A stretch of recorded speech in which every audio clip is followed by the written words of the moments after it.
पुरारी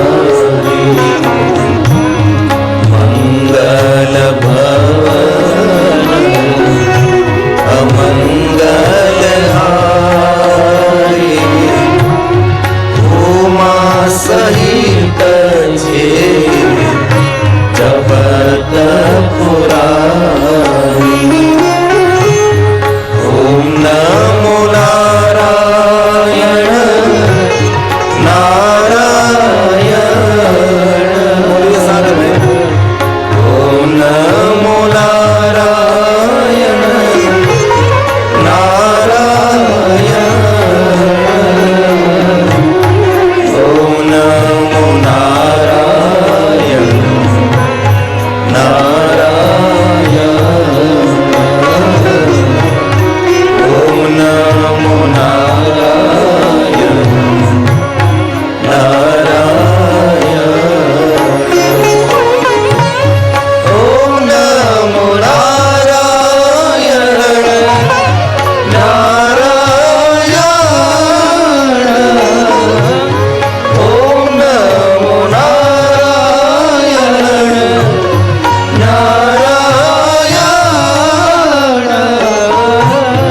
ओम नमो नारायण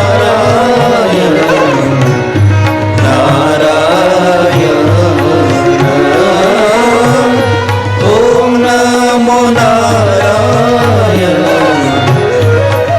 नारायण ओम नमो नारायण नारायण ओम नमो नारायण नारायण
शिवाय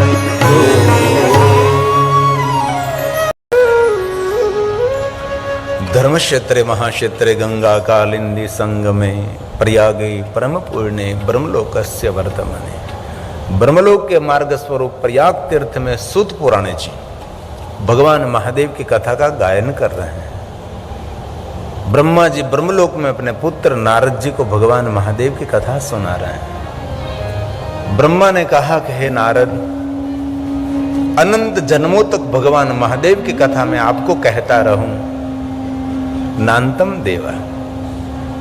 मैं तो नहीं, कोई देवता भी भगवान महादेव की कथा संपूर्ण पूर्ण नहीं कह सकता। हरि अनंत, हरि कथा अनंत, जिनका कोई अंत ही नहीं।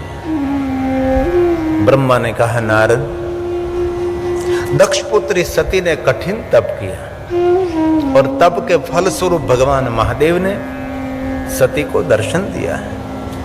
बहुत मानसिक परीक्षा ली, कितनी गहरी भक्ति है, कितनी दृढ़ भक्ति है। सती का भाव देखा और सबका अनुभव है, जो भक्ति मार्ग में प्रवेश करता है उनके जीवन में थोड़ी अड़चन, थोड़ी कसौटी, थोड़ी परीक्षा तो रहती है। कभी अवसर मिले तो बहुत सारे भक्त को भक्त चरित्रों का अध्ययन करना चाहिए कि जितने जितने श्रेष्ठ लोग हुए, जितने भक्ति मार्ग में गए, उन पर कोई न कोई परीक्षा तो रही है। दूर जाने की कोई जरूरत नहीं है। कभी अवसर मिले तो जलाराम बापा का जीवन चरित्र पढ़ लीजिए। कदम कदम पर कोई न कोई रुकावट, कोई न कोई रुकावट। तो भी श्री जलाराम बापा ने अपना भक्ति मार्ग, अपने सेवा मार्ग छोड़ा नहीं। जग प्रसिद्ध कथा है कि जलाराम बापा ने वीरबाई मां का दान किया। तब जलाराम बापा की आयु 30 साल की थी। अब इतना तो हम सोचें कि जलाराम बापा की आयु 30 साल की है तो माता वीरबाई तो उससे भी छोटी रही होगी। और कोई साधु आवे, उनके पास मांगे और कोई भी प्रश्नोत्तरी नहीं। भक्ति मार्ग में कितना भरोसा, कितनी श्रद्धा होगी उनको। और जलाराम बापा ने माता वीरबाई को पूछा भी नहीं। इस माता वीरबाई ने जलाराम बापा का भरोसा कितना जीत लिया होगा। जलाराम बापा ने कितना भरोसा है। पूज्य श्री जलाराम बापा कह दे कि मैं वीरबाई का दान करता हूं, लेकिन वीरबाई ना कहे तो, लेकिन कितना जुड़ाव, कितना लगाव, कितना उसको दाम्पत्य जीवन कहा है। और माता वीरबाई को, इस साधु को दान में तो दे दिया, लेकिन पूरे गांव में खलबली मच गई। लेकिन जलाराम बापा के पास और पूज्य श्री बापा के सामने कोई बोले, किसी की मजाल नहीं है। हर माता वीरबाई का दान करके मुख पर थोड़ी सी भी निराशा, उदासीनता, हताशा नहीं है, प्रसन्नता है मुख मुद्रा पर। और ठाकुर जी के पास ठाकुर का ठाकुर जैसे बैठे हो, ऐसे हो जलाराम बापा बैठे थे। बहुत गांव के लोग आश्रम में आने लगे कि श्री जलाराम बापा ने पत्नी का दान कर दिया, ऐसा तो कैसे हो सकता है। भूमि का दान करे, अन्न का दान करें, सोना चांदी का दान करिए, ये तो पहली बार हम सुन रहे हैं। और भगवान स्वामीनारायण संप्रदाय में शिक्षा पत्र हैं, इनमें भगवान स्वामीनारायण ने स्पष्ट कहा है, आप सब कुछ दान कर सकते हैं, लेकिन अपनी पत्नी का दान करने का किसी को अधिकार नहीं है। कभी अवसर मिले तो शिक्षा पत्र का भी पाठ करना चाहिए। इनमें स्पष्ट कहा है कि कोई भी ब्राह्मण मेरी परंपरा का स्वीकार करे, मुझे आश्रित होना चाहते हैं, इस ब्राह्मण को कभी रुद्राक्ष का त्याग नहीं करना चाहिए, त्रिपुंड का त्याग नहीं करना चाहिए, अपने इष्ट का भजन का त्याग नहीं करना चाहिए। और मेरी आराधना करो, इससे पहले पंचायत पूजना। बहुत सुंदर कहा है। जो मूल शिक्षा पत्र इनमें है, बहुत सारे शिक्षा पत्र में भी बदलाव देखा जाता है, लेकिन मूल शिक्षा पत्र में बहुत सुंदर, क्योंकि मैं गौरव करता हूं, इस संप्रदाय ने बहुत सारी सेवा भी की है, समाज के अंदर बहुत सारा उत्थान भी किया है। और मेरे लिए एक गौरव की बात है 1996 પહેલી કથા, ફર્સ્ટ કથા, એકદમ પહેલી કથા ભાવનગર, આનંદનગર, સ્વામિનારાયણ મંદિરમાં મેં પહેલી કથા કરી છે. અને ગવ્યાસમય બાલકૃષ્ણ સ્વામીએ મારી પ્રથમ કથાનું આયોજન કર્યું હતું. ત્યારે મને શિક્ષાપત્રી આપી હતી. પહેલી વાર કોણ હિંમત કરે? પ્રથમવાર, એકદમ પહેલી જ કથા, પ્રથમવાર મંગલાચરણ. એ સ્વામિનારાયણ સંપ્રદાય, સ્વામિનારાયણ મંદિર, ગવ્યાસમય બાલકૃષ્ણ સ્વામી. અત્યારે બાલકૃષ્ણ સ્વામી એ આનંદનગર, ભાવનગરની અંદર એ મંદિરમાં નથી, પણ વરસડા ગુરુકુળ ચલાવે છે. અમરેલીની બાજુમાં ગામ છે વરસડા, ત્યાં ગુરુકુળ ચલાવે છે.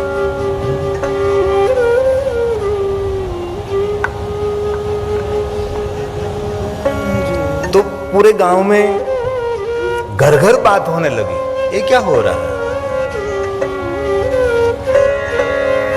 ગુજરાતીમાં કહું તો ગામના ડાયા માણસો દોડતા દોડતા વીરપુર ઠાકોર પાસે જાય છે. વીરપુર ઠાકોરને વાત કરે છે કે ઠાકોર સાહેબ ગજબ થયું. શું થયું? જલારામ બાપાને શું થયું? અરે જલારામ બાપાને તો કાંઈ નથી થયું, પણ જલારામ બાપાએ વીરબાઈનું દાન કરી દીધું છે. વીરપુર ઠાકોર કહે, અને બહુ આદરથી કહું છું, જલારામ બાપાના સેવા કાર્યમાં વીરપુર ઠાકોરે ખૂબ સહયોગ આપ્યો છે.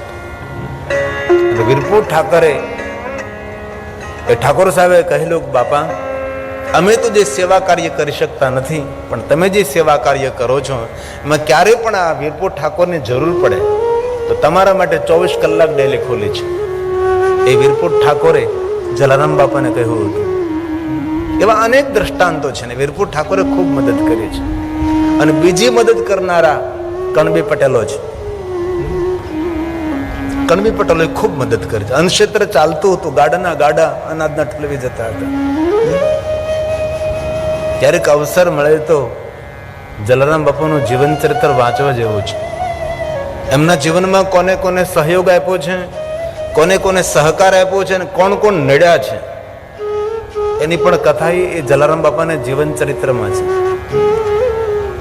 કાકાને ભેગો કામ કરતો હતો, ખટપટ કરીને કાકાને ભેગોથી દૂર કરાયો. વાતોનું વાવેતર કરે.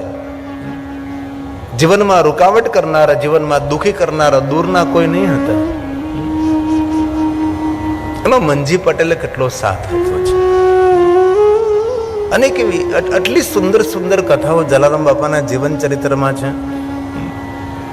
એક પ્રભુ ખોજાની કથા છે કે જલારામ બાપા એમની દુકાનથી સીધો સામાન લેતા હતા અને થોડો ઉધારી લીધા હતા, તો કોઈ બહેકાયો,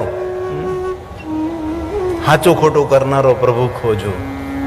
એની પણ સુંદર કથા છે. જલારામ બાપાનો એક નાનપણનો મિત્ર લાલિયો, અને હસી મજાકની તેની સાથે સંબંધ. અને જલારામ બાપા જ્યારે આ ધરતી છોડીને ગયા ત્યારે લાલિયો આશ્રમમાં આવતો હતો, જલારામ બાપા રથમાં બેસીને જતા હતા. સામા મળ્યા.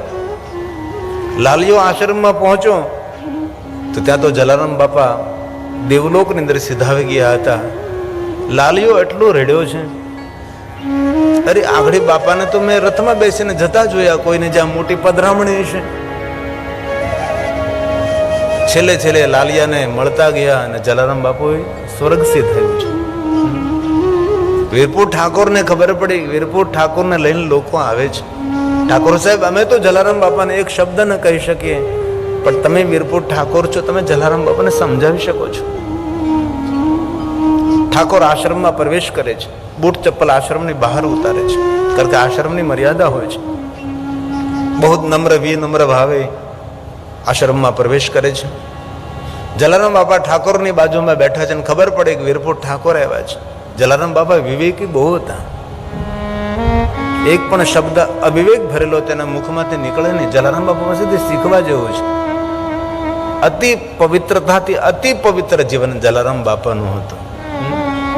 જલારામ બાપાને રાજી કરવાની તો પગે લાગે રાજી નહીં થાય. જલારામ બાપા જેવું જીવન જીવવાથી જલારામ બાપુ રાજી થાય. ભલે એમનું સંપૂર્ણ તો આપણે ન જીવી શકીએ, પણ થોડુંક એના જેવું કંઈક આપણે કરી શકીએ છીએ.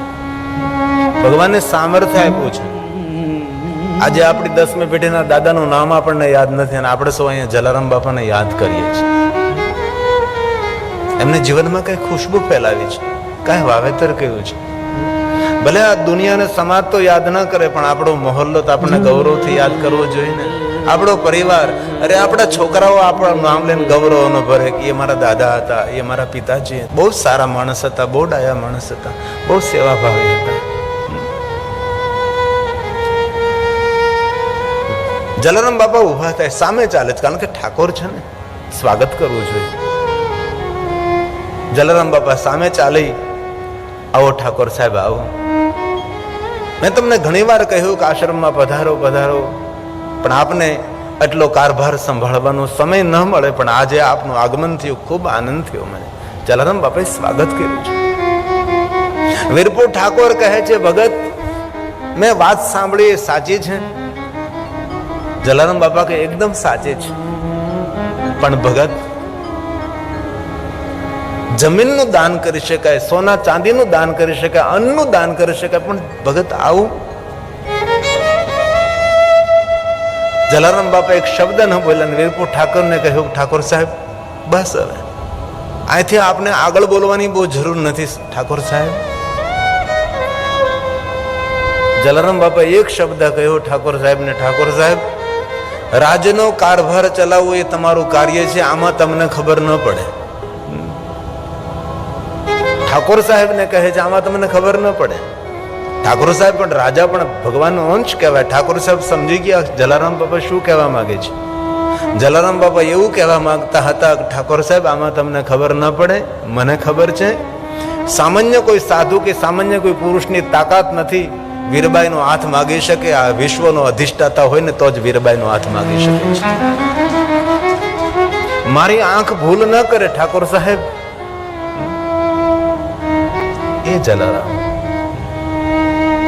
અને જયારે જલારામે વીરબાઈને આપ્યા ત્યારે ગાયો બધી ભાંભરવા લાગી હતી. આશ્રમની જે કૂતરાઓ રહેતા હતા તે દિવસે કોઈ કૂતરાઓએ રોટલો નહીં ખાધો.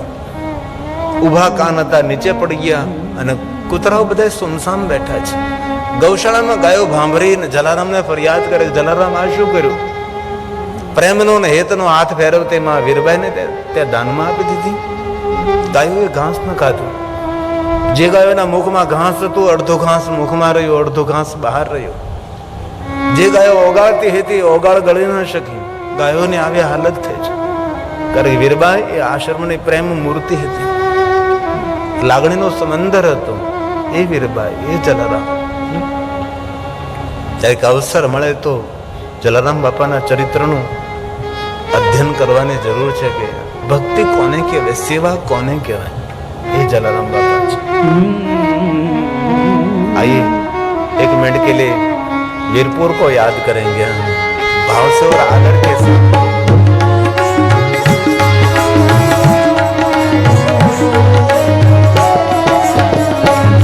जलाराम तुम्हारी जय जय हो, जलाराम तुम्हारी जय जय हो, वीरपुर वाला तुम्हारी जय जय हो, वीरपुर वाला तुम्हारी जय जय हो, पागड़ी वाला तुम्हारी जय जय हो, पागड़ी वाला तुम्हारी जय जय हो, लाकड़ी वाला तुम्हारी जय जय हो, लाकड़ी वाला तुम्हारी जय जय हो।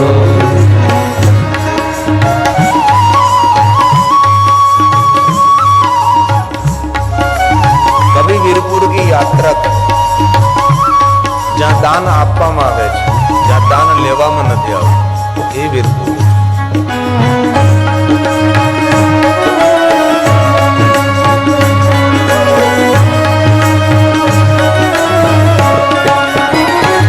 साखड़ी वाला तुम्हारी जय जय हो, साखड़ी वाला तुम्हारी जय जय हो, माड़ा वाला तुम्हारी जय जय हो,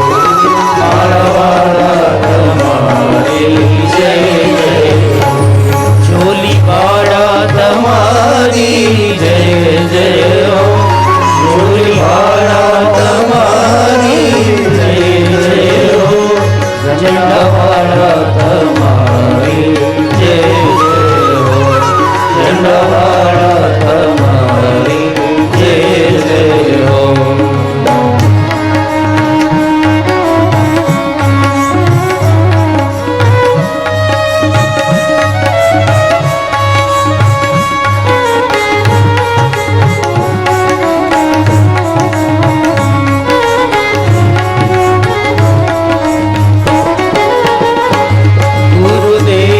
तुम्हारी जय जय हो, गुरुदेव तुम्हारी जय जय हो, पूज्य राम तुम्हारी जय जय हो, पूज्य राम तुम्हारी जय जय हो, जलाराम तुम्हारी जय जय हो, जलाराम तुम्हारी जय जय हो, वीरपुरवाड़ा तुम्हारी जय जय हो, वीरपुरवाड़ा तुम्हारी जय जय हो, जलाराम जलाराम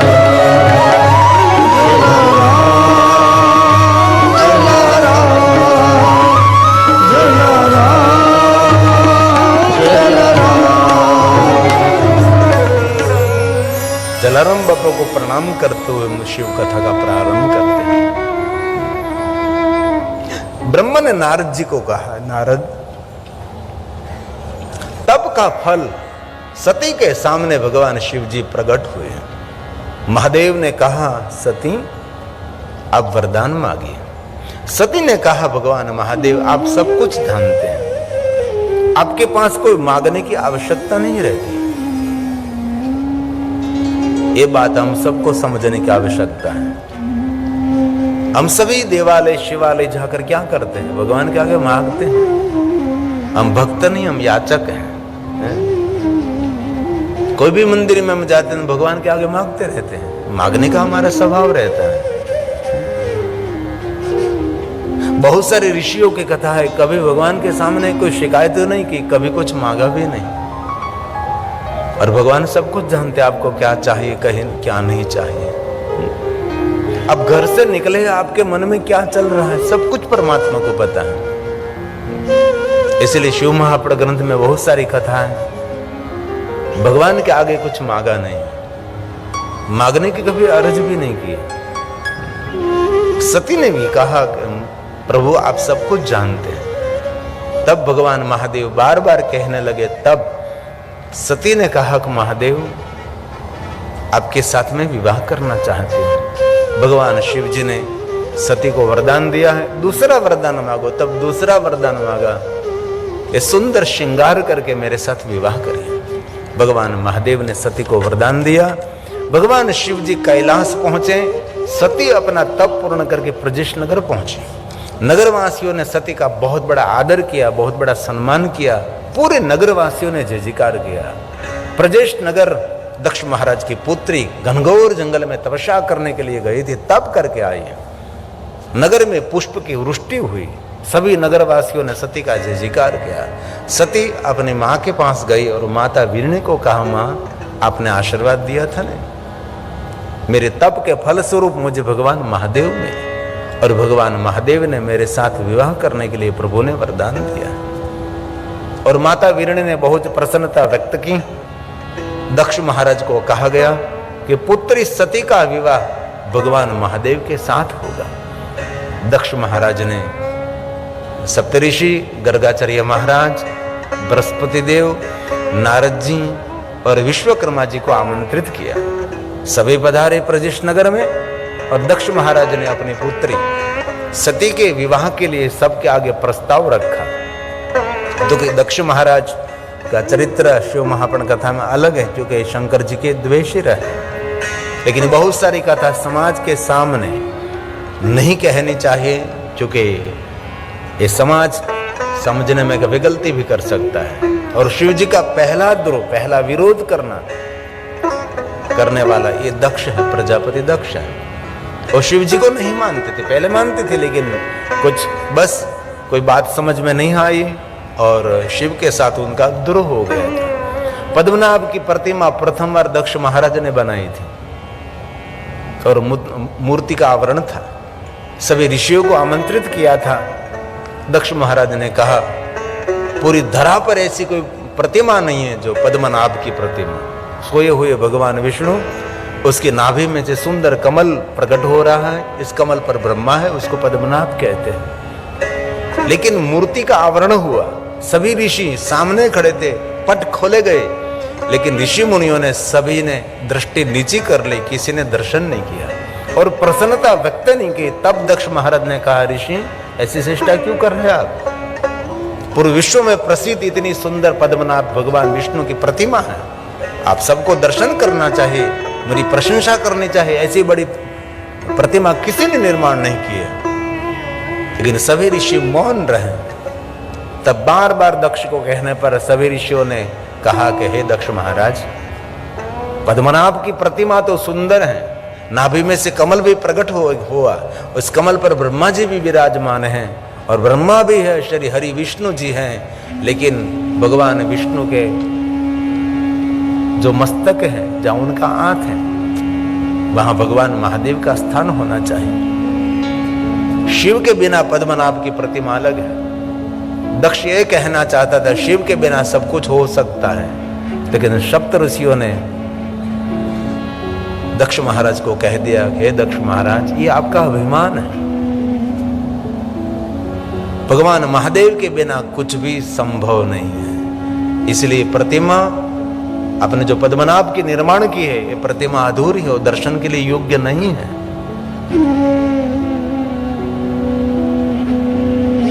और सप्तर्षियों ने निर्णय दिया, हे दक्ष महाराज, जहां भगवान विष्णु विराजते हैं वहां स्वयं भगवान महादेव विराजते हैं, और जहां भगवान महादेव लिंग स्वरूप में विराजते हैं वहां भगवान स्वयं श्री हरि विष्णु जी शालिग्राम स्वरूप में विराजते हैं। शालिग्राम के बिना कोई शिव नहीं और शिव के बिना कभी कोई विष्णु नहीं। मम हृदय विष्णु विष्णु हृदय हम, भगवान विष्णु जी के हृदय में महादेव जी विराजते हैं और महादेव के हृदय में श्री हरि विराजते हैं। आपने क्यों अलगावाद खड़ा किया? मेरे गुजरात, राजस्थान, उत्तर भारत में परंपरा नहीं है, क्योंकि ये डिस्टर्ब हुआ प्रांत है।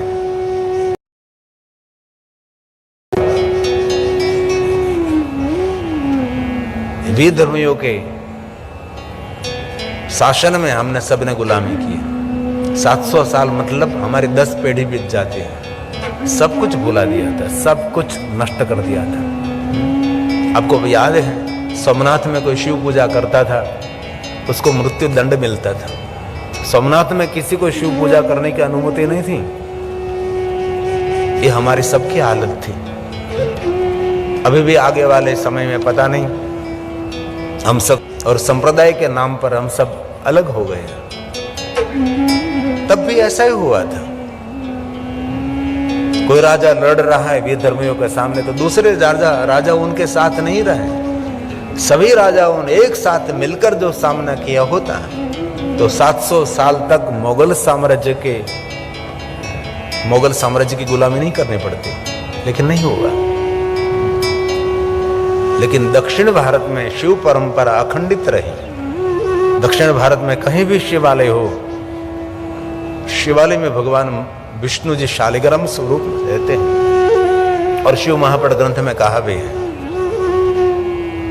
कि जो कोई भगवान महादेव को नैवेद्य, फूल, फल, कोई खाद्य द्रव्य लिंग और पीठ पर चढ़ा दिया, और लिंग पीठ के ऊपर चढ़ाया हुआ कोई भी द्रव्य, अग्राह्यम शिव नैवेद्यम, ये नैवेद्य, ये फल, ये फूल, ये कोई नहीं ले सकता, और कोई द्रव्य वो ग्रहण नहीं कर सकता। परंतु इनमें जरूर कहा है कि भगवान शिव और शिव के साथ जहां शालिग्राम है, भगवान महादेव के लिंग को स्पर्श कराया हुआ कोई भी नैवेद्य, कोई भी प्रसाद, कोई भी फल, शालिग्राम शिला संगात सर्वयाते पवित्रताम, भगवान शालिग्राम को स्पर्श करने के बाद लिंग और पीठ को स्पर्श किया कोई भी खाद्य द्रव्य, कोई पण मनुष्य, ग्राह्यम शिव नैवेद्यम, वो नैवेद्य ले सकता है, वो नैवेद्य खा सकता है, ग्रहण कर सकता है। शालिग्राम भगवान को स्पर्श करना पड़ता है। ये शिव महापट ग्रंथ की श्रेष्ठ परंपरा है। शिव महापट ग्रंथ में पूजा, विधि, अर्चन, दर्शन बहुत कुछ है। नारद जी ने ब्रह्मा जी को कहा कि ब्रह्मा,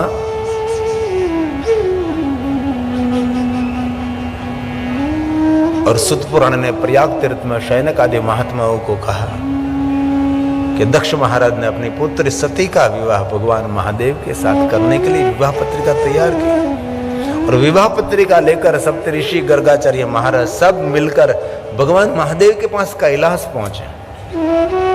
शंकर भगवान तो एक पत्थर की शिला पर प्रसन्न मुख मुद्रा, शिष्य मंदाकिनी धारी भाल चंद्र त्रिलोचन, भगवान शंकर जी मृग चर्म धारण करके अंग पर भस्म लगाकर पन्नग भूषणम, अंग पर सर्पल लपेटे हुए हैं, चारों तरफ फैली हुई जटा है, जटा जुटधारी भगवान महादेव है। विकट विकट रूप भगवान महादेव का, रौद्र रूप भगवान शंकर जी का, त्रिशूल और डमरू धारण किया, प्रसन्न मुखमुद्रा महादेव जी की। सप्तऋषियों ने भगवान महादेव को कहा कि महादेव आपका विवाह है, ये विवाह की पत्रिका है, सुंदर विवाह की आप सुंदर तैयारी करिए। भगवान देवताओं को, देवगणों को, देवियों को सबको आमंत्रित निमंत्रित करिए, आपके विवाह में सब कोई पधारे। और यहां दक्ष महाराज अपनी पुत्री के विवाह के लिए सभी नगर में और विश्वकर्मा जी को कह रहे हैं कि विश्वकर्मा जी, मेरी पुत्री सती का विवाह है, नगर तो सुंदर है ही, और इस नगर में और सुंदरता बढ़ाने का कार्य करें। जो बारातें आए गए देखते रह जाए, बड़े बड़े द्वार, बड़े बड़े मंडप, पंडाल बनाए, सुविधा खड़ी करिए, और सभी मिलकर नगर को सजाने लगे। सभी नगरवासियों ने अपने आंगन में सुंदर सुंदर रंगावली बनाई, अपने महलों को सजाया, अपने घर को सजाया, सुंदर दिव्यता खड़ी करी। दक्ष महाराज ने अपनी पुत्री सती का विवाह इसलिए सुंदर सुंदर शोभा युक्त अपने राजमहल को शोभित किया। और यहाँ सप्तऋषि भगवान शंकर जी को कह रहे हैं, और गर्गाचार्य महाराज बृहस्पति देव, भगवान महादेव ने प्रसन्न मुख मुद्रा से कहा, कौन मेरे विवाह की तैयारी करेंगे? आप ही सब मेरे परिवार ही हैं। आप जाइए, सभी देवलोक में देवदूत देवगणों के साथ, सह परिवार के साथ मेरे विवाह प्रसंग में सब लोग कैलाश में पधारे। सप्तऋषि गर्गाचार्य महाराज, बृहस्पति देव, नारद जी निकल पड़े। सभी विश्व के देवी देवताओं को निमंत्रण आमंत्रण मिला, सह परिवार के साथ, अपनी देवियों के साथ सब कैलाश में सबका आगमन होने लगा। ब्रह्मा ब्रह्मणे, विष्णु लक्ष्मी वरुण कुबेर आदि इंद्र इंद्राणी सभी पधारे। गांधर्व किन्नर इंद्र अप्सरा सब पधारे। ऋषि मुनि साधु संत, पूरा कैलाश पहाड़ सबकी उपस्थिति से दिव्य लगने लगा। दिव्य और दिव्य लगने लगा, जैसे घनघोर अंधकार भरी हुई रात्रि है, लेकिन आकाश में लगने लगा। जैसे घनघोर अंधकार भरी हुई रात्रि है, लेकिन आकाश में छोटे छोटे सितारे। अंधकार भरी हुई रात्रि में गगन की शोभा में वृद्धि कर रहे हैं, वैसे देवताओं की उपस्थिति कैलाश की सुंदरता में वृद्धि कर रहे हैं। भगवान महादेव पत्थर की शिला पर भगवान शिव विराजमान है और सबका स्वागत करते हैं, क्योंकि स्वयं एक ही है, और कोई तो है न माता न पिता न बंधु न मित्र न गुरु न विशेष, क्योंकि स्वयं वो है, ये वो है, प्रभु है। सबके माता पिता हैं, लेकिन उनके माता पिता कोई नहीं, क्योंकि स्वयं वो है, जो आदि है, जो अनादि है, निरंतर है, निराकार ओमकार निर्विकार सगुण निर्गुण है।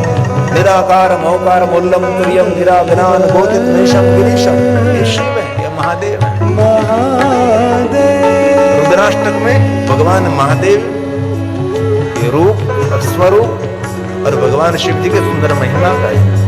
नमामि शमशान निर्वाण रूपम विभु व्यापकम ब्रह्म वेद स्वरूपम निजम निर्गुणम निर्विकल्पम, निर्विकल्पम कोई विकल्प ही नहीं, ये शिव, ये महादेव है। शिव की जोड़ कहीं न जड़े, शिव की समानता कहीं। महादेव के लिए जो बोल सकते, ऐसा कोई देवताओं के लिए आप कह नहीं सकते, देवताओं के लिए कुछ बोल भी नहीं सकते। शिव जी के लिए जो वर्णन किया है, ऐसा वर्णन और देवताओं के लिए कभी आप नहीं कर सकते। और ये रुद्राष्टक का उद्गम स्थान महाकालेश्वर उज्जैन है।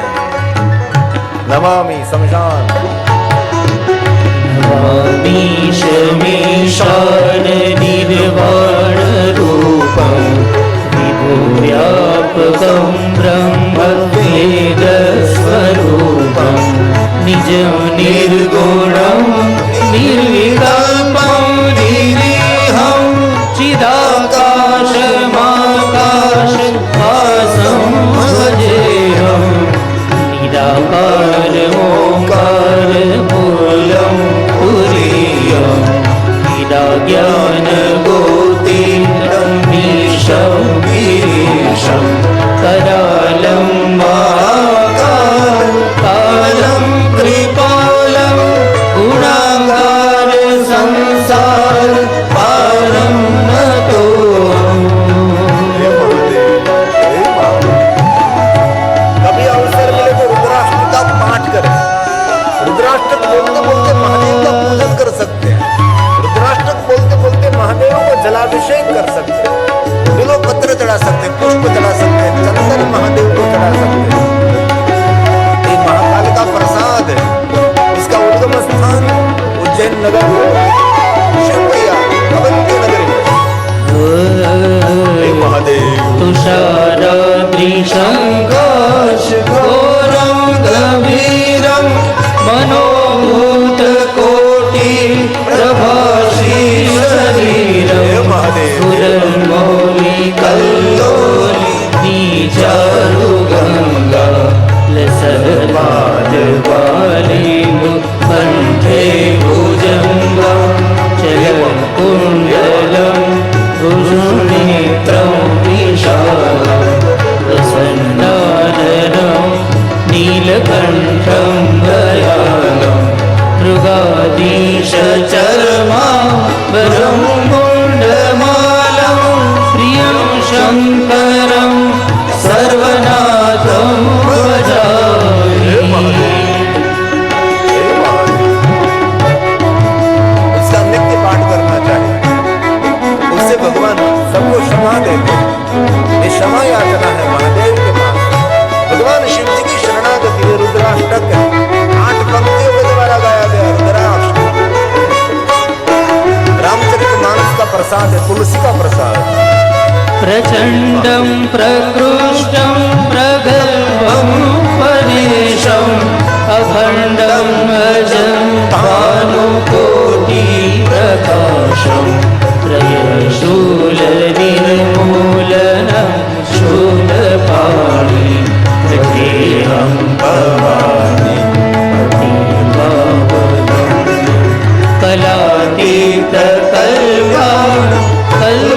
कल्पान्तकारी सदा सञ्जनानन्द दाता मुरारी चिदानन्द सन्दोह मोहापहारी प्रसीद प्रसीद प्रभो मन्मथारी। हे महादेव, हे महादेव, हे महादेव।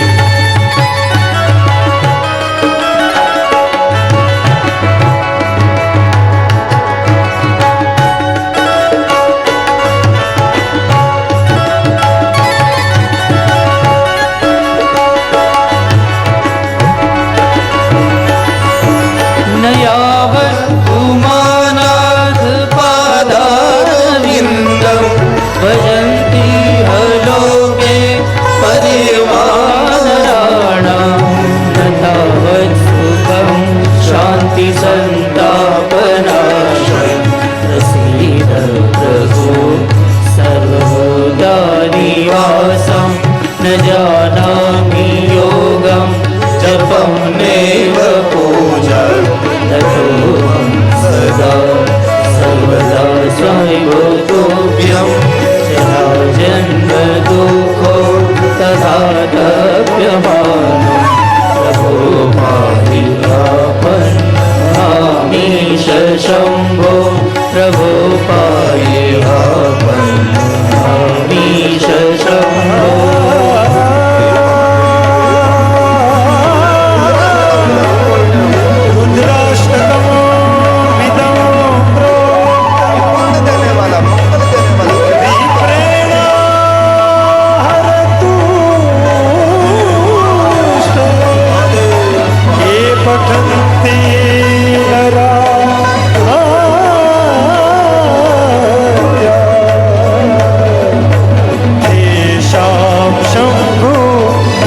प्रसीदति तेषां शम्भो प्रसीदति तेषां शम्भो प्रसीदति। श्री तुलसीदास विरचितं श्री रुद्राष्टकं संपूर्णम्। इसलिए कभी अवसर मिले तो रुद्राष्टक का पाठ करना चाहिए। कभी शिवालय जाकर, कभी देवालय जाकर, और नित्य और कभी भी कर सकते हैं रुद्राष्टक का पाठ।